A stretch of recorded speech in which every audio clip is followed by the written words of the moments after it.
You have litter all over the state, and I've met with a lot of folks from Palmetto Pride to other litter officers and all that throughout the state. It is a problem all throughout the state. Just travel the roads. It takes a lot of folks to get out there and help pick it up. We need volunteers, we need enforcement, SCDOT, the counties, municipalities, everybody's got to chip in. We can't just sit there and, yeah, I know you didn't throw it out, but you need to try to help us get it up. The cleaner we look, the better we are. It helps with economic development, and when these big companies come in to look to see what we have, I mean, that's one of the first things they look at. If there's a litter issue, the schooling, the parks, rec, all that, those are things that they look at before they move into a county. Now, there are basically two kinds of litter y'all deal with, right? Just people who throw stuff on the road, and then there's dumping. Let's just get dumping out of the way first. How big a problem is people dumping trash places? We pretty much get calls every day that somebody's illegally dumped limbs, leaves, trash. A lot of times we turn out it's teenagers that we're supposed to haul off the trash from mom and dad, and gets on the side of the road somewhere, and they decided they need to go somewhere else. We get that a lot, but we have some more serious offenders out there. I mean, tires have become a real major thing that we're out trying to look for the ones that dumped it. We're all trying to look out for where they came from, but our detention center has 2 crews that go out, and even today they brought in probably 50-something tires that was from an illegal dump this past week. So they do a lot, and it may be about 2,000 tires in a year they pick up or more. Now, what are the fines if somebody gets caught for dumping? Fines can go up to $1,087.50.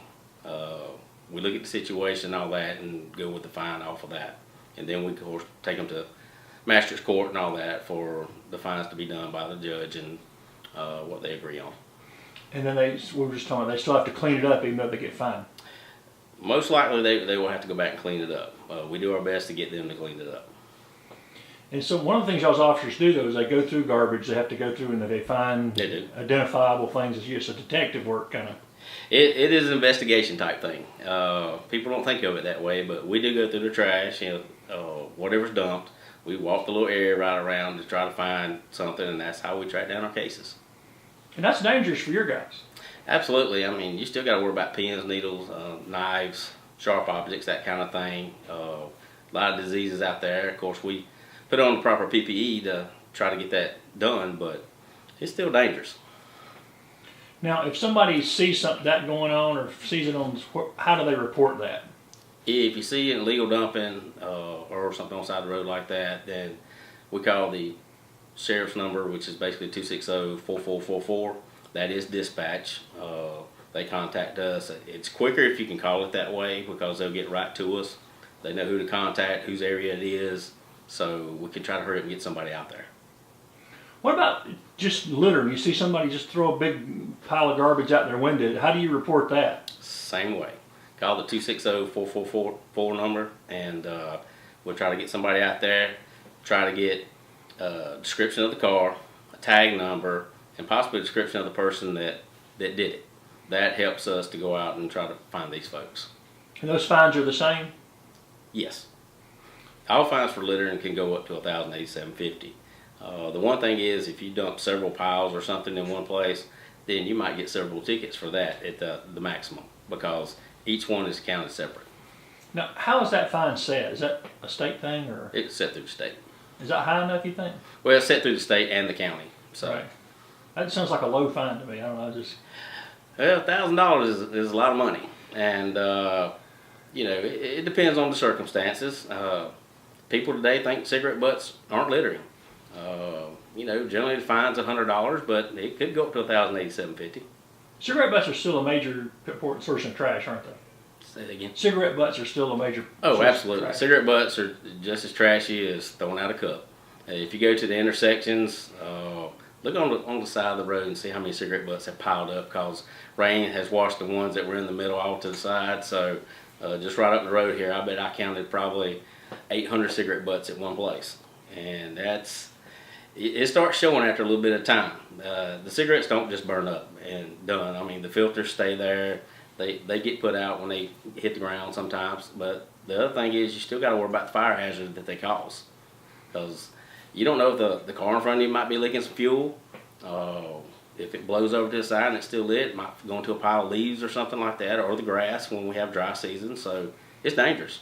If I see somebody dumping somewhere, I can report it anonymously, right? Absolutely. You still call that 260-4444 number and just tell them you want to make it anonymous, and we keep it anonymous. We don't tell any, I mean, even when you give your name, we do not give the name of the person that reported it. What are the most common trash y'all find on the side of the road? Like I said, beer bottles, fast food wrappers, those kind of things. Another thing you have to worry about, I mean, we honestly find trash bags on the side of the road. Go track the case down and find them, and it's like, well, I don't know how it come off my trailer or my truck, but a single bag will come out of a truck. I've seen it many times. A lot of people don't believe that, but it does happen. And that kind of leads me to the next thing we want to talk about is tell people about the convenience centers and how they're supposed to take, if they're taking stuff there, what they're supposed to do. Let's just start with that. There's a law that you have to cover your load, right? Yes. Anderson County's got probably basically 12 regular centers that take about everything. We got other recycling centers themselves, but you need to cover your load before you come. Make sure it's covered and secured. That's very important, because I've seen people put 2 straps on, think it's secured, and something come out. So make sure you got it secured, because we don't want that on the side of the road. But when you come to our convenience centers, I mean, the county's providing that service for you. You pay a solid waste fee for that, and you come in, you're dumping for what that solid waste fee one time a year.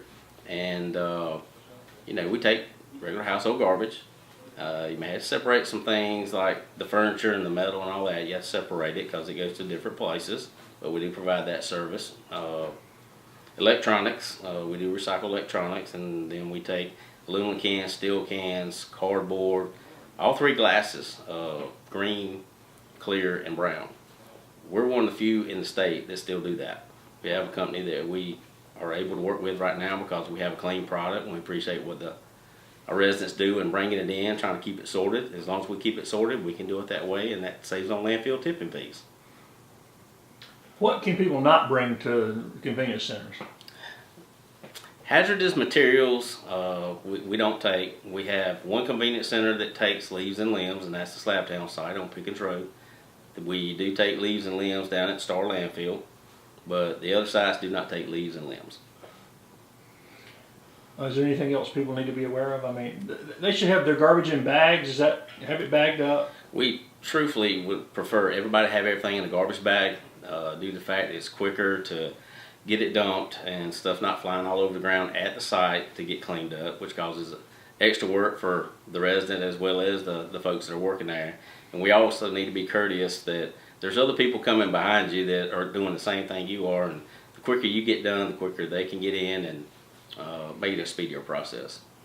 And you have people at every convenience center to help people if they have questions once they get there with their stuff. We do. The smaller sites have and we call them ambassadors that help out, and we'll show you where to take everything. A couple of the larger sites have a couple of them working there because of the volume and traffic that come into the sites. And most of the sites are open from 8 to 6. We have one that's open from 8 to 7 up at Slabtown. It's a little bit different there, but generally, in our King David Center is open from 7 to 7. So that's the busiest site in Anderson County. We do about total volume on trash itself that goes to the landfill about 67 to 68,000 tons a year, and that's just on the trash.